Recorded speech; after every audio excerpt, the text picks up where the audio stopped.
Hello, कसे आहात तुम्ही सगळे? तर नेहमीप्रमाणे आज पण माझ्या सकाळची सुरुवात ॲपल सायडर व्हिनेगर घेण्यापासून झाली आणि त्यानंतर न्यासाची अंघोळ घालून दिली, तर तिने स्वतःबरोबर मला पण ओलं करून टाकलं. नंतर तिला आवरून झोपवून दिलं आणि मग मी स्वयंपाक करायला घेतला. तर स्वयंपाकामध्ये आज मी इडली सांबार बनवलं होतं छान. त्यानंतर माझा फ्रीज खूप खराब झाला होता, तर तो मला आवरायचा होता. तो छान क्लीन करून घेतला. त्यानंतर परत सगळं सामान त्यामध्ये सेट केलं आणि व्यवस्थित क्लीन करून मग मी माझ्या दुसऱ्या कामांना लागली. आणि संध्याकाळी न्यासा गेली तिच्या शुभू आजीच्या घरी, म्हणजे सिद्धी आत्याकडे.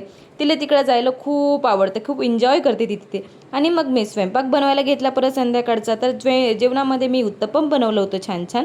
आणि उत्तप्पम खाऊन झाल्यानंतर मग आम्ही गेलो होतो संध्याकाळी परत मार्केटमध्येच. फार काही नाही, घरी आंबे संपले होते तर ते आणायचे होते.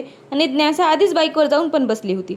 नंतर आम्ही गेलो मार्केटमध्ये. आणि आता संध्याकाळी गेल्यावर एवढं छान वाटते, कारण दिवसभर खूपच ऊन राहतं.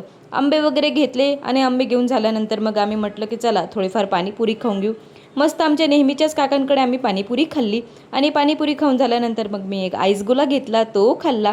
आणि त्यानंतर तिथून आलो आम्ही घरी.